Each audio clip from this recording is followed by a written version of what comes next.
In Surah Al-Mu'minun, chapter 23, verses 12 to 14, there are approximately 8 beautiful points, eloquent points, describing the development of the human embryo in a very unique and eloquent way.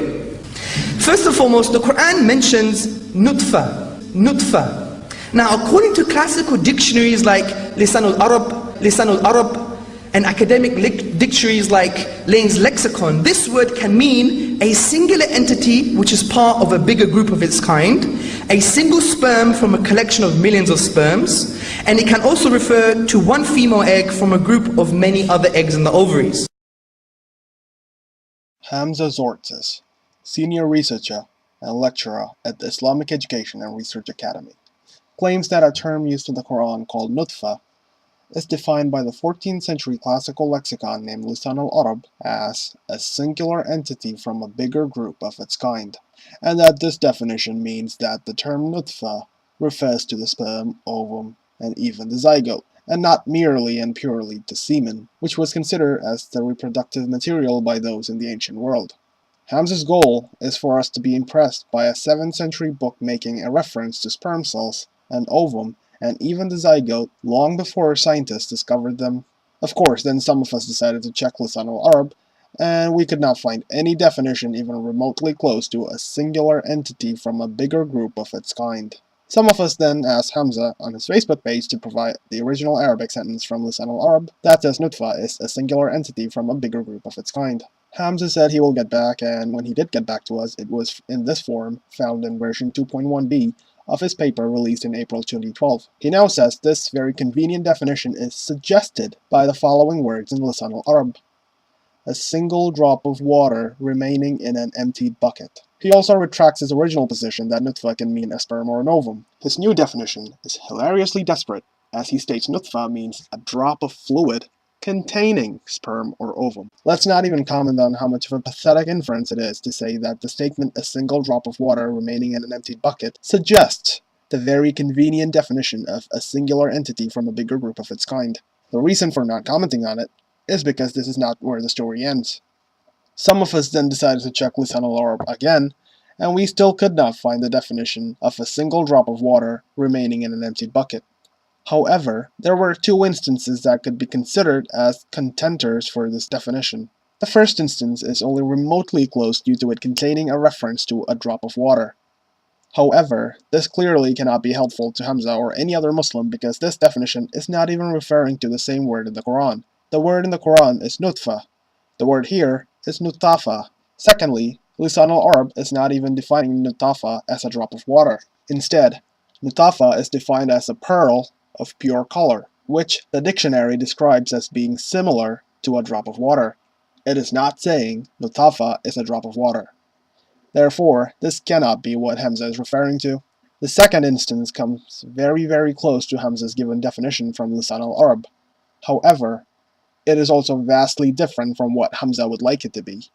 Hamza states that Lisan al-Arab defined nutfa as a single drop of water remaining in an emptied bucket. What Lisan al-Arab actually says in the Arabic is the following: وَالنُّطْفَةُ الْمَاءُ الْقَلِيلُ يَبْقَى فِي الدَّلُو. Translation: the little water remaining in the bucket. The key words are al-ma' al-qalil. Al-ma' is the commonly used word for water. Al-qalil means little or small amount. It does not mean a single drop. The Arabic for a single drop would be al-qatra al-wahida. So let's paint the picture so far. Lisan al-Arab actually defines nutfa as the little water remaining in a bucket. Hamza mistranslates Lisan al-Arab and claimed that it defined nutfa as a single drop of water remaining in a bucket. Hamza then claimed, without any justification, that his mistranslation suggests the very convenient definition of a singular entity from a bigger group of its kind. Hamza then uses this desperately weak inference, based on a mistranslation, to make the claim that nutfa refers to a sperm, ovum, and even the zygote. Or at least that was the case in version 1. Since he got busted on his misrepresentation of Lisan al-Arab, his version 2.1 suggests in a very convoluted manner that nutfa refers to a drop of fluid containing sperm or ovum. Now, if you thought such an amount of academic dishonesty was the end of it all, think again. Here are some other statements from Lisan al-Arab that Hamza did not show us. For example, Lisan al-Arab states, وَالنُّطْفَ مَاءُ الرَّجُلِ. which literally translates to nutfa is the water of the man, which is always understood to refer to semen. Likewise, Lisan al-Arab also states, وَبِهِ سَمِيٌّ مَنِيٌّ نُطْفَ لَقُلْتُهُ, which translates to, by this, semen is called nutfa for its small amount. Thus, Lisan al-Arab states very specifically that semen was called nutfa by the Arabs because of its small amount. In other words, semen was called nutfa because semen is a small amount of liquid, a ma al-qalil. If that wasn't clear enough, consider this. The very statement from Lisan al-Arab that Hamza mistranslated and subsequently made extremely weak inferences from in order to define nutfa, sperm, ovum, zygote, Higgs boson, whatever, was in reality and originally used by the ancient Arabs to define nutfa as nothing more than semen. Yet if you thought such an amount of desperation was the end of it all, think again. The following is a hadith from the Prophet Muhammad, peace and blessings be upon him, that was never mentioned by Hamza.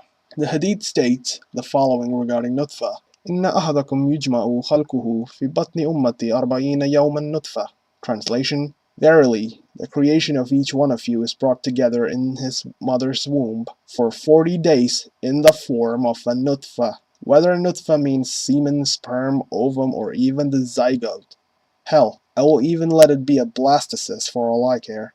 Humans do not exist in the form of any of these for a period of 40 days. Muhammad is wrong, the Quran is wrong, and perhaps this is the reason why this hadith was never mentioned by Hamza Tzortzis.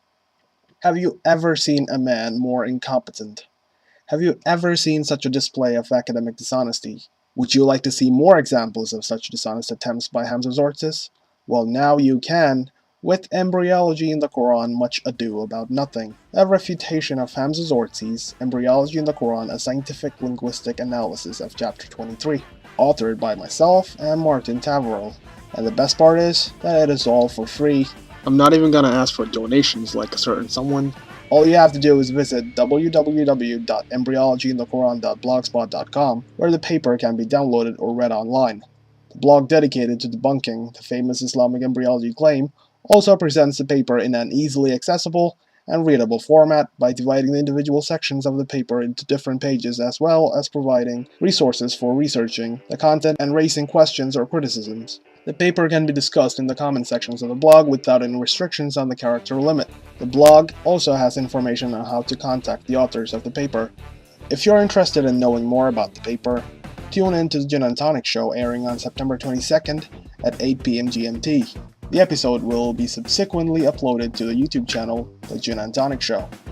Please mirror this video if you can and spread the news.